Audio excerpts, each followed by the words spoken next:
I'm Rose. I'm Liam. And we are going on a special open house today. We're going to go see what claims to be Florida's first permitted 3D printed house. It is here in Tallahassee. I'm very excited and I hope you are too, so let's head out. We are here and this is the house. We're going to go inside and say hello, and I'm going to ask if they'll let us film.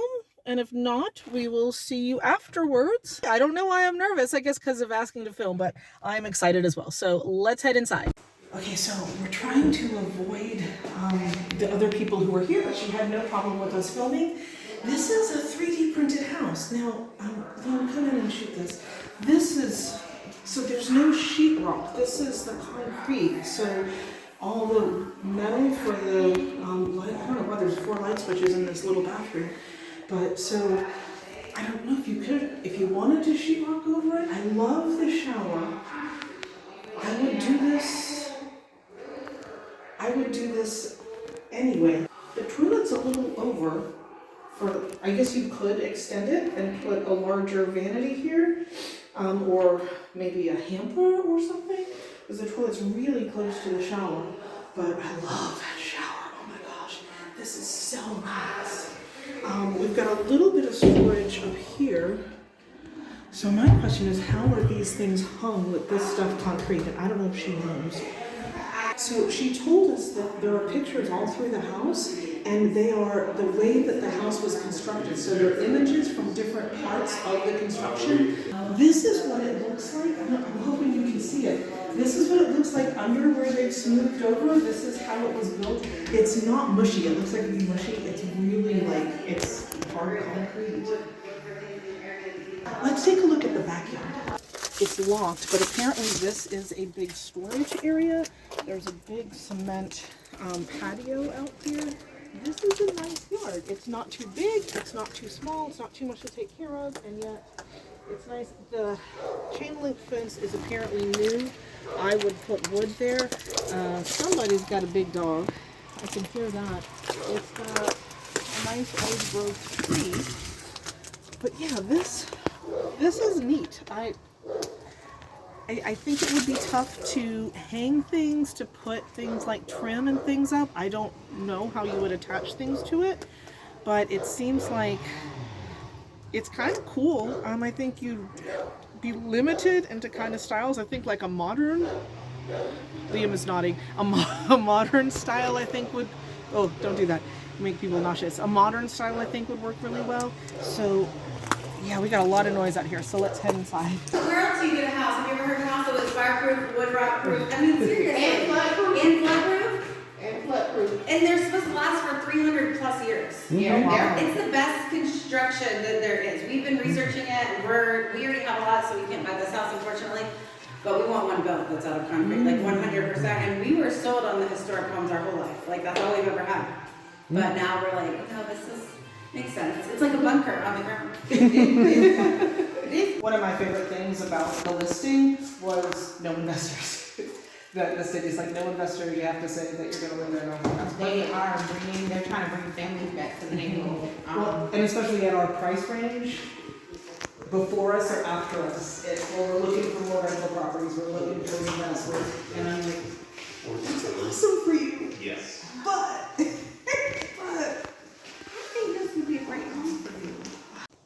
really like this house.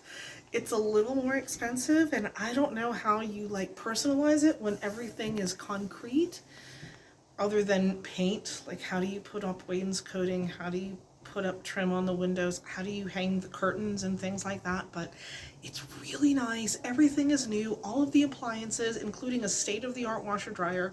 There's what looks like a being remodeled house across the street. There's another new house being built diagonal across the street. So the realtor had mentioned that they're really trying to improve this neighborhood, bring up this neighborhood. It's also close to Liam's college, where he's going to be at university next year, and that's Liam. He's holding the camera. That's his thumb. Hi, Liam. So it's convenient for him, for us to be here. There's a lot of pluses. It's not where I had ever thought that I would be, but it is absolutely, positively on the list at this point, and something that I certainly need. I don't need to make a quick decision, but it is something that I absolutely will be thinking about for the next little bit. And so I hope you enjoyed this. Wow. What a house. It was impressive. Sometimes houses feel like the candy aisle at the checkout register. Like right then it looks really good. And I'm like, no, I want that one. Yeah. With a little distance, it's not as high on the list as it was when I was there for a couple of reasons. But first, let's talk pluses. It was a house. It was has walls, roof. Okay, so let's back up. Let's talk about the walls. The walls were all concrete. They were all cement. I know those are two different things. I don't know exactly which it was, but they didn't like frame it out and put drywall so that it seemed like a normal house on the inside. They left it where every surface was that concrete.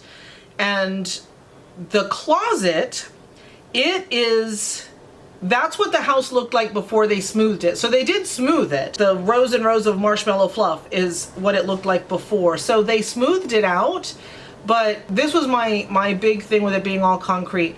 It was very cold. It was very hard and cold. If I wanted to put something to make it more warm, to make it more cozy, I'm not sure how you would do that on those walls. That's not, the worst thing in the world. There are lots of people who move into houses and do nothing but paint and they're perfectly happy. I would like to do more that's part of my dream house dream is to be able to do that type of personalizing to my house, and that's not going to happen in that house. I think you're pretty limited as far as design styles. I can't cozy cottage. The only thing that's not going to look out of place is something more modern because of basically it's a cement box. So that's the downside. Upside, you're protected from the might of God.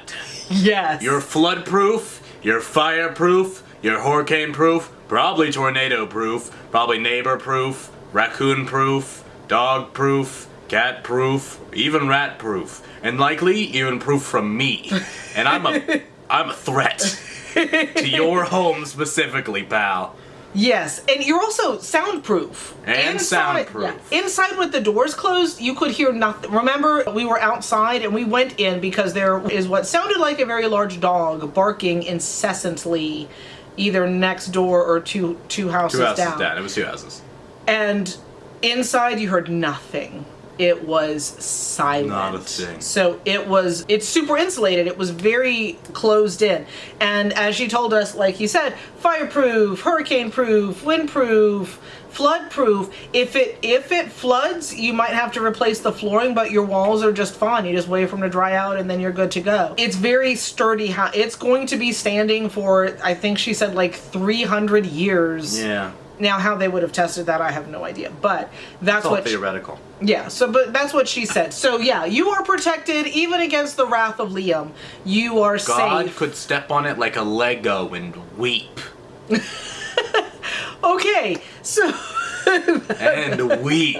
that was a good one. Back to, I don't know why you're pluses and I'm negatives, but back to You're a the negative. negative one, I'm the positive one. I'm the negative one for this, I guess. According to the realtor, the house is currently owned by the city, and the city is investing into these types of constructions in this area to revitalize it. You have to guarantee that you are going to live there. That no, it literally says in the Zillow listing, no investors. Under threat of death. You can't be trying to rent it out. You can't buy it hoping to flip it. Like, you have to live there for a set period of time for the contract to be valid.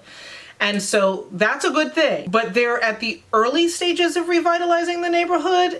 There were three boarded up houses, windows boarded up, doors boarded up, no trespassing signs on there. So the house next door to this house, people can drink all they want in their own house. It's up to them. But like, there were cases of beer on the front porch and things, and cans lining the driveway. And I was like, there's like an aesthetic, I suppose, to having beer cans everywhere. But when it's just like a lining, I'm like, well, Christmas came early. yeah. I don't know. Yeah, it just wasn't exactly who I would want for my neighbor. On the plus side, it's very close to campus, so it would be good for him for, I'm doing pluses. Let me be the plus guy. Oh. No, I'm sorry, I'm messing with you. But the negative is it was not close to my work, and so that would be another problem. It's good for me, not good for her. Again, a plus side is, again, it's very close to campus. It's a lovely location. We're connected to the bus routes. Frenchtown is such a beautiful location with such a rich history. The issue is that a lot of the developers who come in who are trying to make a buck, it's close to campus. So they're tearing down homes and putting in apartments for students. They're putting in student housing. And yeah, you can cram a whole bunch of kids, and a lot of them, from what we can tell, have been really shoddily made. So you can cram a whole bunch of kids into the equivalent of cardboard boxes that they have for this student housing near campus. But that is pushing out the families that have been there for generations. And it is changing what the area is and taking some of that heart and soul out of it. Liam will now talk about the appliances since he's the positive guy. Wow, what a sink. They had this deep kind of industrial blackened It actually was sink. a cool sink. They had a refrigerator which can hold things both neutral and frozen. They had a really nice dishwasher, and she loves these things so much. Where it's like you could pull out like a little thing and there's a trash can inside. I call that the grandma trash can because that's what my grandma has. So it's just I have a picture of old people having it. But you can open and close it. Real cool. So you don't have to worry about trash, which is nice, and it prevents the raccoons from coming in and taking it from you. There is this 2-in-1 washer dryer, which washes and also dries 2-in-1. Which is pretty neat. I like the idea of it being a 2-in-1, so that does save one step. The step I want saved is the folding and putting away step. Hanging up. That's the step I get stuck on. I don't get stuck on washer to dryer. It goes off and it does the little ding ding ding thing, and I go and I put it in the dryer, no problem. It's the then getting it out of the dryer and folding it and putting it away. That's the part I need the help with. But it still was really neat. And it came with. So you were completely set on all of your appliances. It had lots of storage. Oh yeah. Actually really expansive closet. The pantry was huge. Oh, it was massive. And there were kind of two. There was the pantry on one side, and across from it was another closet, which was huge. It was like for cleaning supplies and vacuum. They had a vacuum cleaner in it, so I'm assuming it was for like those types of maybe like. It was it was a large one, which was linen-y kind of closet kind of thing. I liked the design. I really liked I didn't expect. And walk outside and I'm like, oh, actually the roof they did for it and the front awning actually looks really nice. And you go inside and all the edges are this nice rounded edges and everything. And I was like, oh, it's not like boxes. It's like the actual machine made like a little round here, and it made everything feel nice. And the design wasn't like Unitarian. It was I was worried it would be very brutalist in its structural style, but like there was like sections where you could see there was like the doors which would go on in diagonals, and everything was just so fun and flowy. Everything had a nice flow to it, which was perfect. I loved that, and I love that style of house. I love it when it's not just a box. It has weird ways to enter, not really weird, but unique ways of entering rooms and different ways to go around. And just, I don't usually like a lot of modern pieces because I'm just like, I think it loses a lot of charm. But when I see pieces like this, I actually really enjoy it. I thought it was really nice. I thought it had a good flow to it. And that's what I was really being impressed about. I feel like I'm dogging it now, and I don't mean to. It's still on the list because there were a lot of pluses. There were a lot of things I liked about it. The design itself was really well done. Now, in the design, what I didn't like, the electrical box was in the living room. And that just, I was like, there's really no other place this could have gone than on that living room wall. Go ahead. Also, of note, because of the way it was built, obviously, all of the wiring was outside in these little, when these little metal casings would shoot throughout. And I used to live in a house where that was in one room and one room only. But I always thought, that's a bit weird. It kind of bothers me if it comes off the wall, but like, whatever. But in every single room, it's these big metal boxes with the light switches and a big metal line and cable which goes up the side of the wall, and it's like, I don't know what I do. I put a tapestry over that? What do I do with that? That's my light switch. I think all of the light switches were not in the wall. The junction box, if that's what it's called, the box of the light switch was on the exterior of the wall, and there were poles with the wiring running through. So none of the wiring was interior in the walls. It was all on the exterior. So that's one of the things that that's a negative for me. It was 3 bedrooms, 2 baths, and it was a split. So the primary bedroom and bath was on one side, and then the 2 other bedrooms were on the other side, and like you said, the doors were on a diagonal, so that it gave you some interest with it. Yeah. One thing that I wish I'd have paid attention to is how on earth did they hang, the doors were wooden, how on earth did they hang those doors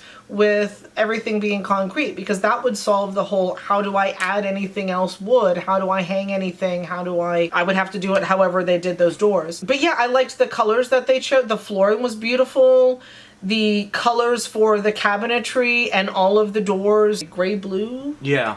Color, which I love, and that's actually one of my favorite colors. And so, yeah, absolutely pluses. The downsides of this house were, I don't know how to personalize it in my style, because industrial is not my style. I like industrial. Minimalist is not my style. Minimalist is boring. I like stuff and things. Minimalist is not my style. Stuff and things and stuff, man. Distance from work. Oh, yeah. And the concern that, yes, they're trying to revitalize the neighborhood, but there's no guarantee that it's going to be revitalized and you know, have a new renaissance in that area. Buying that house means that I'm taking the gamble that it will come back. You're putting a big stake in that ground, and there's no telling what's under the dirt, dog. Yeah, so... It'll be all sand. I hope, if I don't get this house, that I'm kicking myself in 5-10 years, and the area is totally, revitalized and gorgeous and stunning. And new life to it, and not decorating with beer cans. Oh yeah. That's what I'm hoping if I don't get it. Again, it is still on my list. Right now, my list consists of Cottage Crush 2.0, multicolored smoker's house. I do love multicolored smoker's house. And this house. Those are the 3 they could that kiss. I'm still seriously considering. Those 3 are pretty much where my top priorities are. Anyway, I hope you really enjoyed this video. We hope to see you next Sunday. We'll be there. Well, I don't know if we'll be there. I know I'll be there because there's something big happening, and I'm really, really nervous and excited and nervous about it. So you're gonna find out about it next Sunday. I don't know what she's talking about. Make about. sure you're here, and if you want to see some of our other open houses, right over Liam's face. You can't censor me. Best place to put it. So take a look at some of our past open houses. I'm being oppressed. We'll see you next week. Help! Bye, guys. This sucks.